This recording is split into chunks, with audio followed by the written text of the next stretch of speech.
right, I think it's safe to say we can get started this morning. So just wanted to say hi, everyone. This is Stephanie Trajani, Marketing Manager at James Hardie Building Products. I'd like to thank all of you for taking the time out today to join our Business Growth webinar this afternoon. For anyone that would like to re-listen to this webinar, we're going to be posting it on the Contractor Alliance Program website within the next couple of days, so we'll send you a notification when that's up on the site. As members of our Contractor Alliance Program, we want to continue to provide each of you with valuable tools to help guide and grow your businesses. And over the past several months, I know most of you have reached out to both my team and myself with some questions regarding digital and internet marketing, which is why we felt it was best to partner with Surefire Social this morning to get an informative two-part webinar series set up. The series is obviously running today, and then we'll have another part 2 of the series next Friday, and we'll be sending out that invitation to everybody first thing tomorrow morning, so keep an eye on your inboxes for that. And so for those of you who don't know who Surefire Social is, I'm going to hand it over to them shortly, but they're a technology-enabled internet marketing solutions company working to deliver comprehensive lead generation services for local businesses. And on the call today, we have Bob Sheehan from Surefire Social. He's the Senior VP of Coaching Management, and he'll be discussing and answering questions regarding securing a prime spot in Google search results. So with that said, I'm going to hand it over to Bob. Thanks again, everyone, for joining. Great. Thank you, Stephanie, for the introduction, and thanks, everybody, for coming this afternoon. The topic of our talk is how does Google see your website? And what that means is the goal of what we're doing here is to try to explain what matters about websites as far as getting them ranked, right? What are the things, what are the components of a website that are the most important? How do we manipulate those components to try to get better ranking? What are the things that we need to be thinking about as we build websites, as we maintain them, as we try to grow the traffic to them and grow the lead flow? And so there's lots of different elements that we're going to discuss. You're probably going to, as you go through this, have some questions. There's 2 ways we can handle questions. One of them is you can put your question in the chat box for the GoToWebinar. If you do that, Scott and Jen will try to get it to me through a text, and if I can, if there's a natural place to stop and answer it, I'll try to do it then. If I can't do it then, what we will do is at the end, this is about a 35 to 40 minute presentation. At the end, we've left about 20 minutes, maybe a little bit more than that, to take any questions that people have and answer them, whether they're within the presentation here or even if they're related to something that's not exactly in the presentation. So with that said, we'll get going here. Just a little bit of introduction about Surefire Social. Right? We're an internet marketing technology and services provider. We focus on lead generation. We like to think that the whole goal of what we do online is all about getting customers like you more leads. In 2009, we started with 1 client. There were 3 people in the company, and we thought we had a pretty good idea. Now, after a little over 5 years, we've got 225 clients, and there are 120 SEO internet specialists working with and for us. Over 90% of our business is in home improvement. So when we talk about things that we do on websites, we're doing that specifically in this vertical. We've got a lot of core competence in the home improvement vertical, a lot of people who came up through this business, and so we understand not only what's going on the internet, but what's going on inside your business. We've been named to the 2014 Inc. 500. We're at number 341 of the fastest growing companies in the United States, and we're about to release our next generation technology platform called SurePulse, which comes out in March of 2015. There's a lot to talk about there. We're not going to try to do any of that here, but that is kind of the next generation for us. I've been in contractor marketing since 1999. I've been at Surefire for 5 years. I run the coaching program, and I've been involved in kind of central to the planning and execution of all these SEO strategies that we're talking about, so that we've had a lot of years and a lot of kind of experiments that we've done here to understand what's actually working and what doesn't work.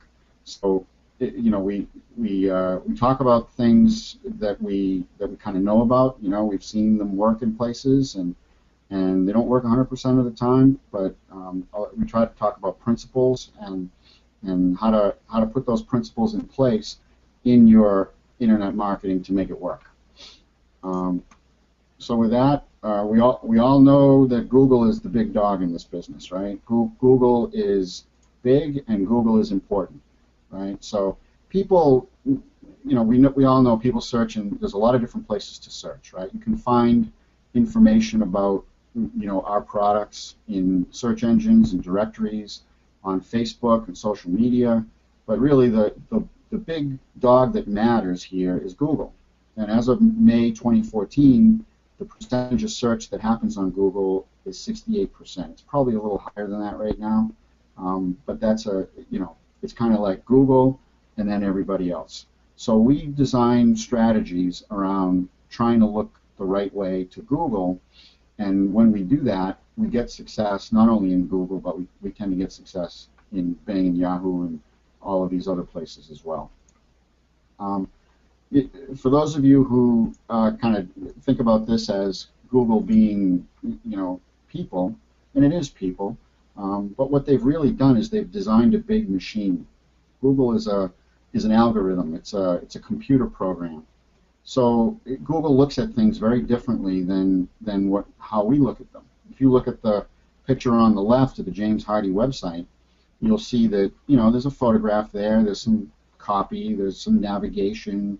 There's a James Hardie logo. It's a website, and that's what it looks like to us. That same website on the right is how Google looks at this.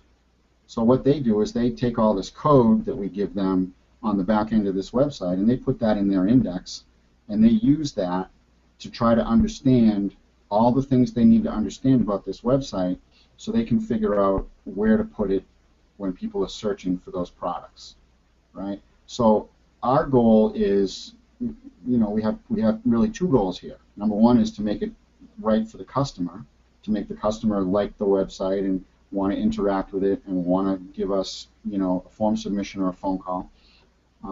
And the other master we serve is to try to make Google see that website in the best possible light so that they'll rank it highly and it will get more traffic and more leads. So there are a lot of things going on back here, right? You see, if you look down in the lower right-hand corner of this website, you see an address, right? Company name, street, city, state, zip code, phone number. On the right, this is what Google sees. So we don't just put in the name, address, and phone number. We actually put that into a format called schema.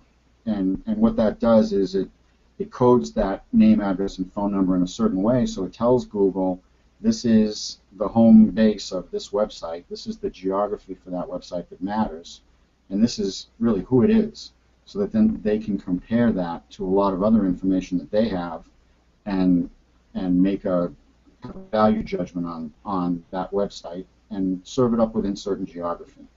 So there's a lot going on here that is different than what you see, and in order to get ranked in Google, well, a lot of that has to happen. So the big question in this business, everybody wants to know, how do I get to page 1, right? Because we all know that there's nothing really going on page 2, 3, and 4. The leads are on page 1, right? And if you look at this particular search as an example, you'll see that there are 4.9 million possibilities for websites that could be served on page 1 for the keyword replacement Windows Seattle, right? 4.9 million possibilities, and I'm sure every one of you guys, if you were in Seattle, would like to be ranked number 1 for that word, or James Hardie Siding Seattle, or Siding Contractor Seattle, and you get similar numbers when you look at those words as well. Why can't I just be number 1, right? And that's what we hear a lot, and so we have to remember that there are a lot of things going on here and a lot of competition, and a lot of factors that go into how do we get there. And that's what we're going to kind of go through here in the next half hour or so, is what gets us there. What do we need to do in order to get there? Google, on their end, they're into making sure this first page is correct. So that what they've got to do is to give their viewer, their visitor, the correct result for those keywords. So if somebody types in replacement window Seattle, and Google's algorithm throws up a lot of replacement window companies from Oregon, that's probably not going to keep those viewers coming back to Google. And that's really what matters to them, is they need those people to be coming back and searching within Google so that they can then show them the 3 ads at the top of the page and the 10 ads on the right. Okay? So Google's business is bringing eyeballs to this thing, and they do that by creating relevance and competence, right? That we know that every time we come back to Google and do a search, I'm going to get the most correct result for the keywords that I'm looking for, and the least amount of non-relevant material. So Google's in this for the visitor really getting the best experience, and what we need to do is to give them what they need. We need to give them the information and the quality that they need in order to decide that we're the people or we're the website that should be there.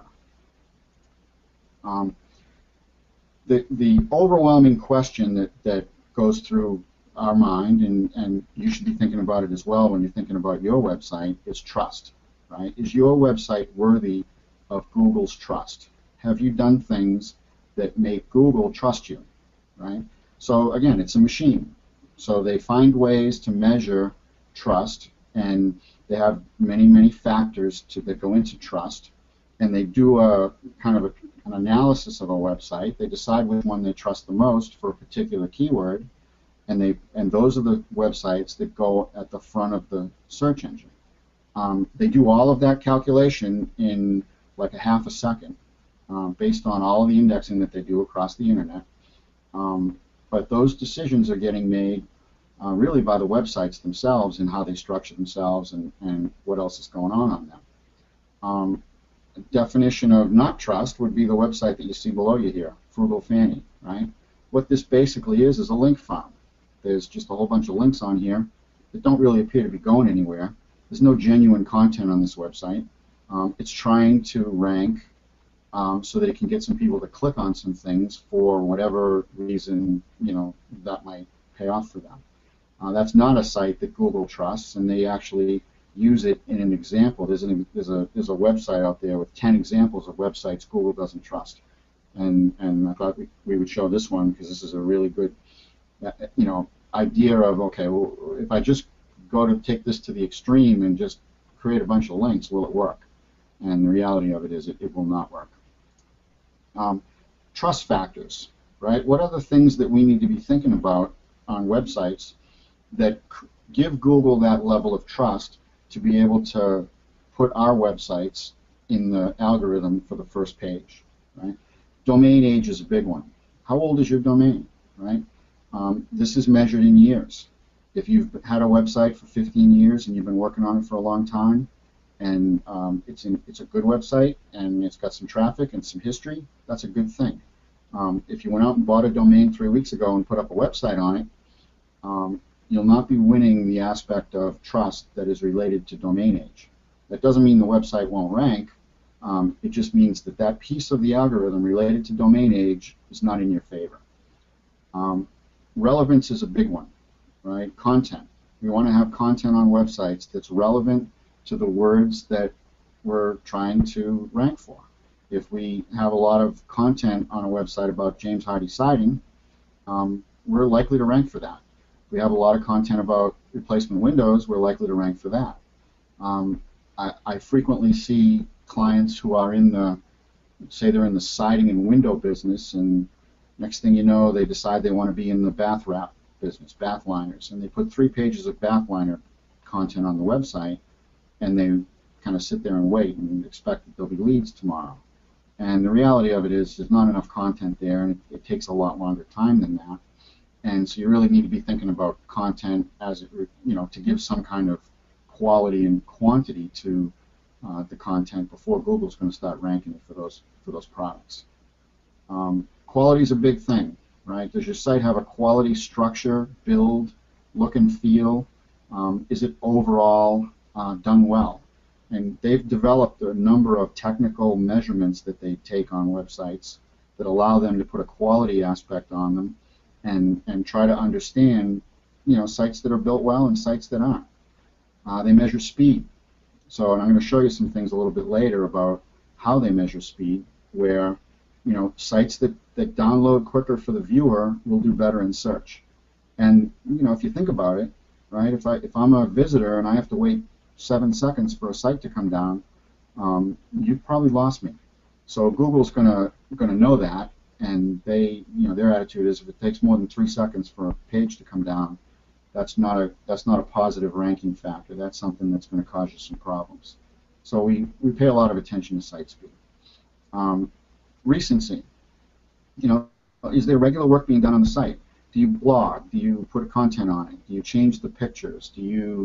Are you active in social media? Are there things happening on this website that change it regularly? If not, you need to think about that, because Google cares. Their attitude is, and the algorithm's attitude is, if you care about the site and you work on it a lot, that means they probably should too. If you don't, then they take that to mean that they probably shouldn't either. Sharing of content, right? Does your site allow for the sharing of content? If your content is good and people share it and post it on their Facebook pages and they put it on Twitter and they do other things with it, that's a really positive thing to be telling a search engine, because they're saying, okay, look at all the sharing that's going on in this content. It must be good. I need to be thinking about ranking that higher than a site that doesn't have any sharing going on. And then another really big thing, and we're going to talk about that a little bit later as well, is reputation. So there are a lot of ways to measure reputation and to monitor reputation, and there's kind of an industry growing up around reputation management. But basically what that is how big is your social footprint and how consistent is it? How many of these profiles do you have up on directories and social media, and are they all the same? Do they all look like you look in the real world? Is there consistency to them, or are they, do they have 15 different phone numbers and 12 different versions of the address? And high trust factor around reputation like that would be a very consistent presence across an awful lot of these directories. So that's kind of what trust looks like from a best practices standpoint on websites. Distrust, right? What's bad? What don't we want to be thinking about? I've got new domains up here. New domains is not a negative factor. They're not going to say, well, we're going to push it down, but it's going to take you a while to gain Google's trust. They don't highly rank brand new domains. They want to see what happens for a while, and they want to get confident that people will keep coming back to the site, that they'll spend some time on it, and that it's got good content. So before you're going to start ranking on a brand new domain, it's going to be a little bit. Spammy domain names, we used to see this a lot. If I want to rank for siding and windows and I'm in Detroit, then I go get a domain that says good siding and windows in Detroit.com, right? And I've got all those keywords in my domain, and won't that be great? I'll be #1 for everything. And Google figured out that people were doing that, and they've basically adjusted the algorithm so those kinds of domain names no longer do very well. And so that's not an answer. It's something that probably is hurting right now more than helping. But a very big factor that causes lack of ranking is thin content. When you have a lot of words that just talk about nothing, like we're in Detroit and we're in the good siding business, and by the way, we sell windows and we're in Detroit, and did we tell you that we sell siding, and content that really isn't written in English. It's just designed to game the search engines. They know about that. They know how to adjust for that, and that content will not be helpful. It'll end up kind of pushing you down.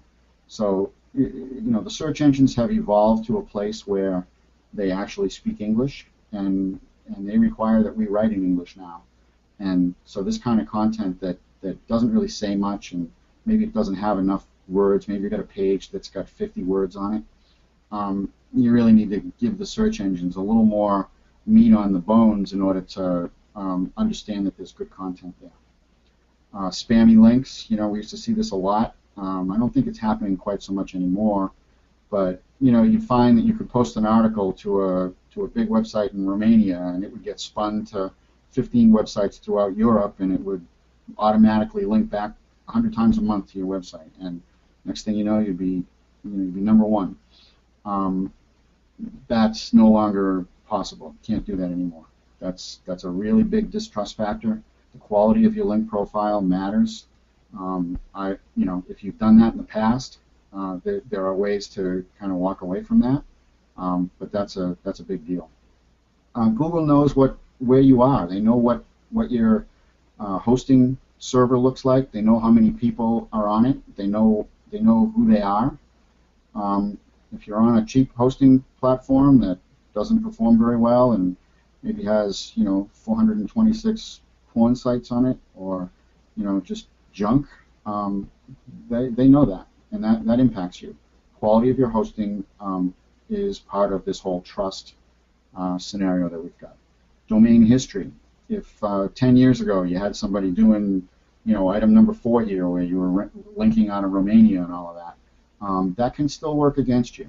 And in some cases, we have to take action to address bad history, and so you don't really ever kind of walk away from all of it, and you just need to kind of be thinking, okay, the dirtier you were in the past, or the sneakier you were in the past, you might want to get extra clean now, because that stuff doesn't really go away.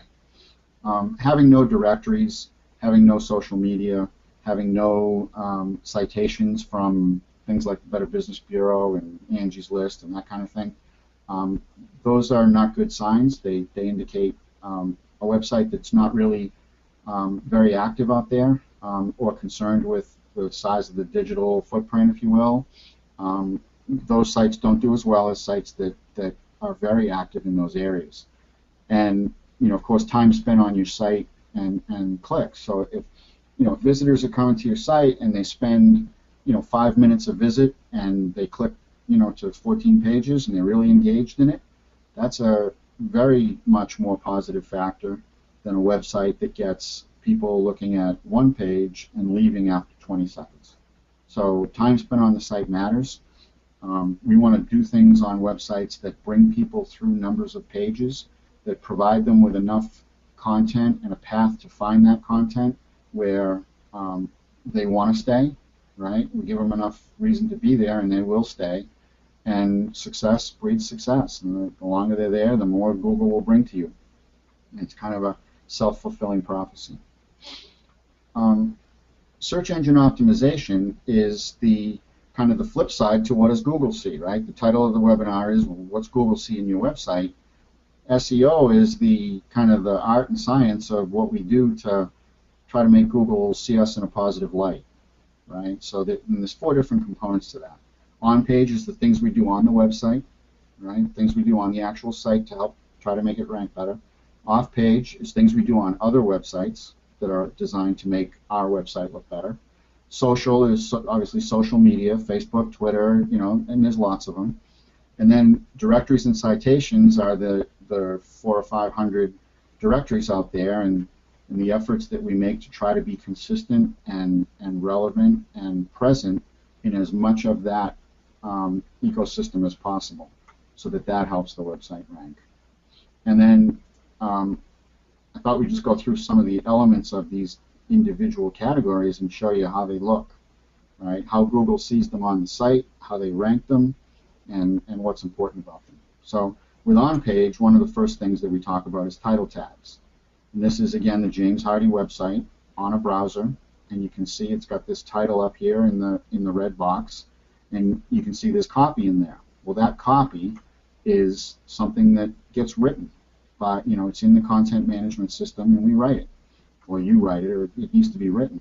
And it's written in a way that is important to the search engines when using a keyword. So if somebody's looking for James Hardie siding, and they are now looking at a title tag that says James Hardie, the world leader in fiber cement siding, and the URL is jameshardy.com, that site's going to rank very highly for the words James Hardie Siding once they know that this is the manufacturer, right? And out of 2.9 million results, you can see that Google returned this result in a third of a second, right? So there's a very high correlation between keyword and title tag. Meta descriptions. You get 155 characters that will show up underneath the title tag on a search engine results page, and we're allowed to put that content in there, and Google puts it on the search engine results page so that people can see it. It's not indexed, it's not something that they use in the ranking algorithm, but it matters because when people see it, it helps them to understand the content of that page, and it helps you to get click-through. So if what that paragraph says, or that 155 characters, what that says, it tells me that I'm going to get to the right page by clicking on this thing, then I'm going to go to it. And so we write these carefully, and we try to make sure that they talk about what's really on the page. They have to be unique, and if they're helpful to a visitor, they will do you some good. Schema. Schema is something that I'm not sure a lot of people out there know much about yet, but it's going to become more and more important. Schema is a markup. They call it structured data, but it's a way that we mark up the individual pieces of the website here, web page, right? That's where the content is, the header, the site navigation element, right? Local business is the address for the website, the blog, and it helps Google to understand what's where, so that they put all that in the index, and then they don't have to think about, the navigation elements so much. They're really concerned with what's in the web page, or they're really concerned if they're trying to figure out, if the machine is trying to do some localization, trying to figure out which website is closer to where the searcher is, they might be looking at the local business schema, right? But we mark this up in order to tell them what's where and how much of it there is. Google has absolutely stated, right, categorically, they index schema and they use it in search. And I can tell you that we've got a couple hundred clients, a couple hundred websites that we work with, and we've seen the same thing, that when we work on schema and do things correctly in here, we see movement in search engines with websites getting better and ranking for things that they didn't previously rank for. So you can see this is a 314-page website with 1,700 elements of schema. There's a lot of it going on there. Structured data here, we've got 1,715 items, and this is what Google sees, this code here, schema.org/webpage, schema.org/WP header, schema.org/site navigation element. So if the algorithm is looking for content about a certain thing, it's not going to worry about these bottom two things. It's only going to worry about what's in the web page, because that's where it needs to know, where that content is. If it's trying to figure out something about the site element, it knows where to find that stuff. So we kind of put these breadcrumbs in there, and it helps Google to index and how to find the content that it needs. Content. Everybody in this business talks about content. It's a big deal, right? I want to have the right content. I want to have the right amount of content. You'll see this is an example of a site with good content. Got 192 pages, 69 posts. We use these activity logs to show with recent posts, right, when these things were published, and you can see they're published, regular times a day, but they're published at different intervals, and they're kind of random. And we put these on the home page, and they get linked into the interior of the site, and the search engine can see that changes all the time, and that recency and that kind of volume of content helps the site rank. And then the last element of on page that I'm going to talk about is links. And so this is just an example of a particular website that we manage, and you can see over here on the right all the links that go to these individual pages, and these are all internal links. These are coming from navigation elements and footer links and interior page links. There's a lot of linking going on these pages, and the idea is that we let the search engine know how important these pages are by linking to them, and they measure that, and that helps these pages to rank. So before we go any further, does anybody have any questions that they'd like me to kind of stop and answer at this point, or should I just keep going?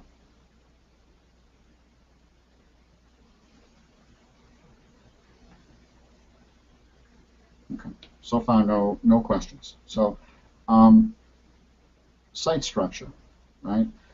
I've put a couple of examples up here of how sites are structured and what that means to the search engine, right? So if you look at this from the standpoint of content hierarchy, in other words, which product or which content we want to put more towards the top, towards the search engine, and get them to notice. You can look at this orange website here. It has the word services in the navigation, and then it puts the services underneath. Whereas this one in the middle is colonial remodeling, puts the services right on the navigation itself. That's better, right? That means Google sees it sooner and doesn't have to go through different layers of the navigation in order to find it. Same thing with the bottom one, right? You've got the word home improvements there. But in reality, who's searching for home improvements, right? When people search for roofing or additions or windows, they don't search for home improvements. So we want to make sure that the navigation that's on a site reflects what we actually want to rank for, and that information up there puts the product at the most accessible place on the website, so that when the search engine is looking for it, it's up there, right? And then as you drop down from these menus, the less important information is below them. And it's called content hierarchy. It basically means put the good stuff at the front, and when you do that, you'll find that that's one of the things that helps some of these secondary pages rank better. Sitemaps.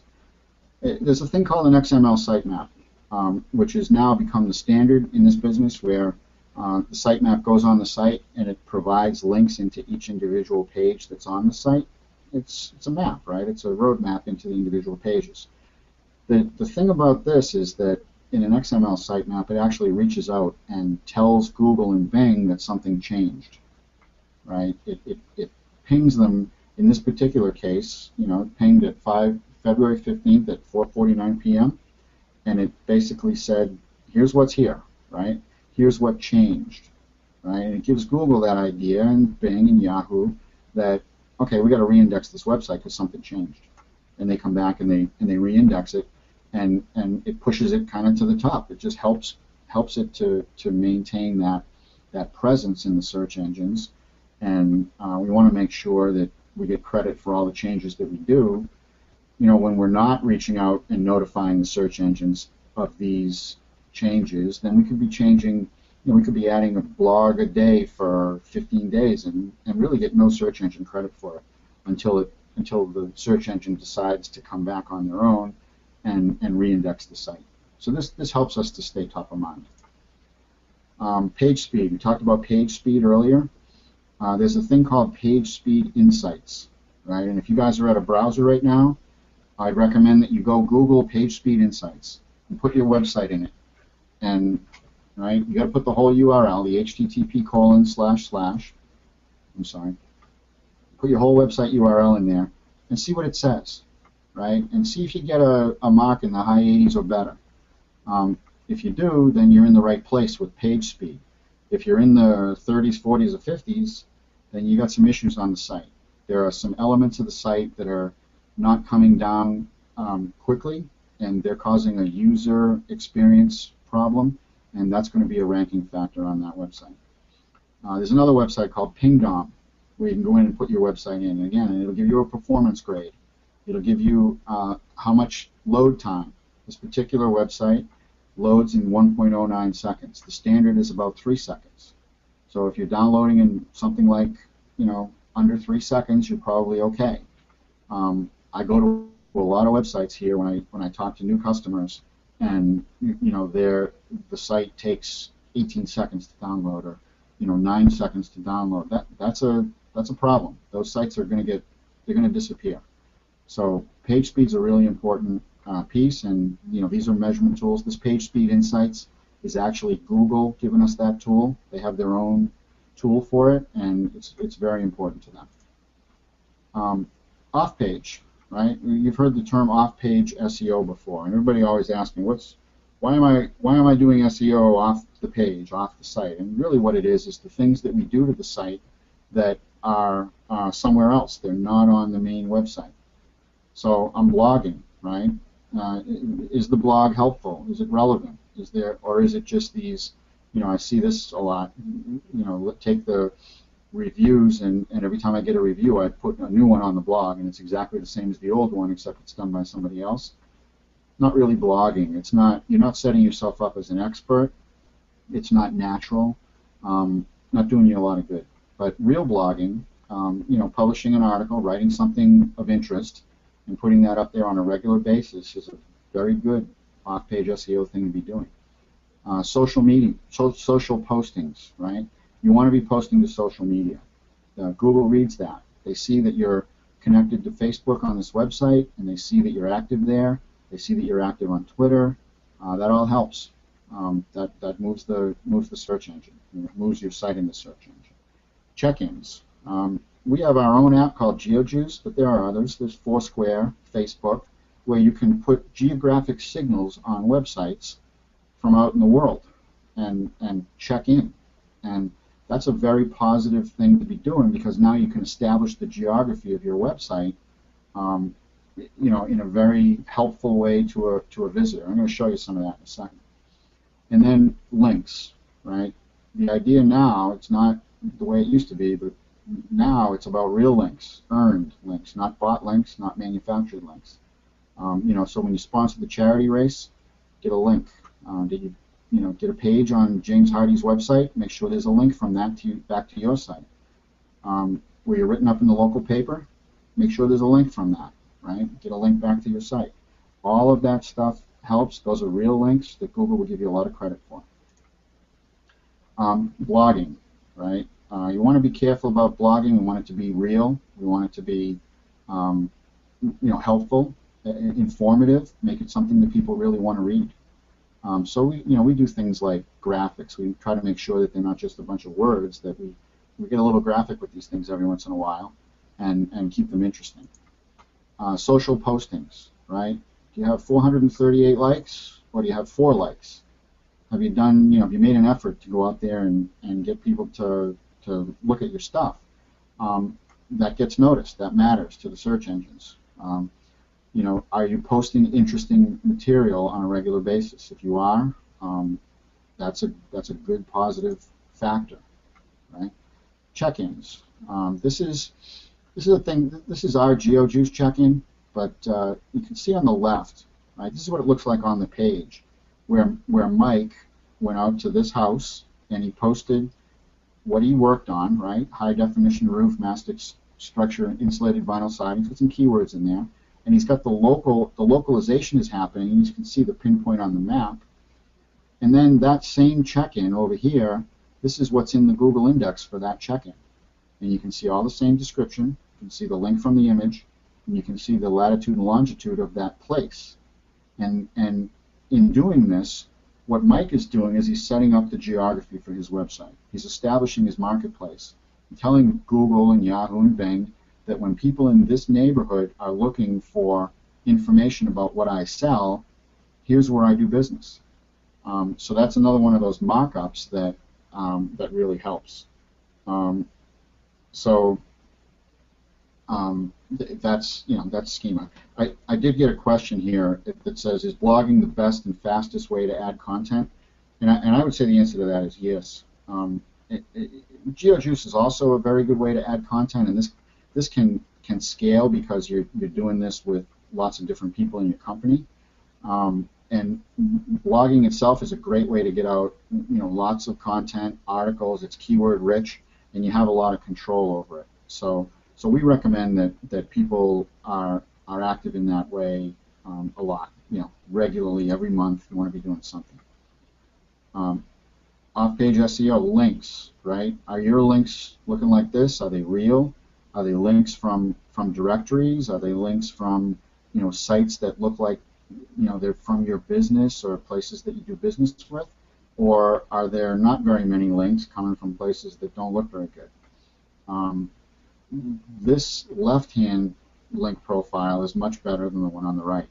And so over time, it's very important to be thinking about links for your site as you do things in business, as you're talking to vendors and newspapers and whatever. So we like to think about links a lot. Directories and citations. There's over 500 of these that are fairly important. There are ways that we use to scale this activity and make sure that we're able to, address as many of them as possible. But the overwhelming idea here is you want them to be, the information that's in them to be the same across all of them, right? So we have tools that help us do that, and we also want to make sure that there aren't any duplicates out there that might have, a slightly different phone number or a slightly different address. And we want to make these things as wide and as consistent as possible. And if we do that, that's a very important signal to be sending to a search engine about how much you care about what's going on the internet with your business. So we talk about presence, right? How many of them are you in? Are they all the same? Do they look like you in the real world? Building directory structures, building a lot of directory profiles out there for an address that doesn't exist isn't going to get you very far. They actually know which addresses exist and which ones don't. And if you don't do that right, you could actually do yourself some harm. We want to make sure there's no duplicates. We want to make sure that there's no tracking numbers, right? Local name, address, and phone number. No tracking numbers on directories. And then we want to claim as many as possible and manage them as if they're important, because they are. So in review, right, all of the things that we've talked about kind of fit onto, one screen here. On Page SEO, we want to manage titles, meta description, schema, right, page speed, image optimization is kind of part of page speed. We want to make sure that the images come down quickly, that it has good quality, relevant content, and that content is presented in an easy-to-navigate format that's fast and well-built, right? Off-page, is the site owner active in social media? Are they posting blogs and articles in relevant places and doing things that support the geolocation of the site content? Are links real, not manufactured, earned instead of bought? That's kind of the overview of off-page. And then directories, are they plentiful, accurate, and consistent? Are there few duplicates? All right. Is there an effort to appear in these the same way you appear in the real world? Those are the things that you can do to help Google to view your site in a positive way, and doing these things in a coordinated way will help you in getting better rankings for your website. And then the other question that always comes from that last screen is which one's first, right? Which one matters the most, and which one's second, which one's third? And honestly, the short answer is nobody knows. There's no playbook. Google doesn't put out a manual that says if you want to be on the first page of Google, here's what you do. We got to kind of figure it out. We work the problem, and that problem is a little bit different than for every site, right? Some sites respond quicker than others. Some sites are slower than others, right? It depends on history. All of that matters, and it's not ever possible to know the whole history. So we try to know as much as possible. I do have a couple of questions here, and one of them is interesting. Is how long does it take for SEO to increase my website traffic in order to get more leads? And so I would say there's a couple of answers to that question. One of them is we don't know how long it will take. It's different for every website. Mostly it's measured in months, not weeks, and usually not years, right? Usually it's months. And so we put these things in place, and it takes time for Google to kind of put them in the algorithm and get used to them and to see them do you some good. The other question I have is iframes. Somebody asked about iframes and whether they're considered links. And they're really, iframes are, they're kind of neutral. right? What they really are is a window into another website. So it's not as much a link as it is just bringing content in from somewhere else, and that content is not actually on your domain. So what we try to do, and we work with some James Hardie dealers on this basis, because I know James Hardie has these iframes. We try to make sure that there's content on the site itself that's related to James Hardie at the same time as the pages that use the iframe, so that we can kind of make sure we're covered in both of those areas. But we do need to make sure that the content that's on the site is unique and that it's actually on those pages rather than coming through on a window. So we do this. This is our business. If you if you need help, if you need anything, certainly there's a number of us. I'm going to give you my contact information here at the end, and we're going to provide everybody ways to get some questions answered, or get some analysis done on your website if you want. But we've been doing this now for over 5 years at scale, and we're growing very fast because what we're doing is working, and people are seeing results from it. So we think we've got a program pretty much as designed in the slides that I just showed you. Right? This really describes the things that we think about. We put that program in place for people, and we do get results with it. The technology is overwhelming. We find that the hardest part of this is deciding which ones to do. So we have a kind of a 225 site laboratory right now that we can get an idea of what works and what doesn't. So we don't have to look at 500 different options here. We can really focus it on the things that we think are going to do the most good. So the idea here, right, in order to do this really at scale and to do it, the most effectively, is coordinating the technology with the services. So we try to build websites that, that are able to provide us with the ability to do this publishing and to extend that publishing in a lot of different places easily, because this could quickly become a ton of work. And so we've scaled this thing to a place where we can do a lot of it, and to do it right, and kind of to maintain control over what it is that we're doing. So my contact information is down here, in addition to the other contact information we're going to give you. If anybody has any questions, you want to send me an email, or that's my cell phone. I'm happy to answer any questions that anybody has. And then we also have kind of an offer, right? At the end of every webinar, we always make an offer, and a free visibility analysis. If anybody would like us to take a look at your website as it relates to all the things that we just talked about in this webinar, we'll go through that and make sure that you understand where you stand as it relates to all of those elements, right? We'll do that for free, and we'll let you know kind of what your situation is, and where you have issues, and where you're in very good shape.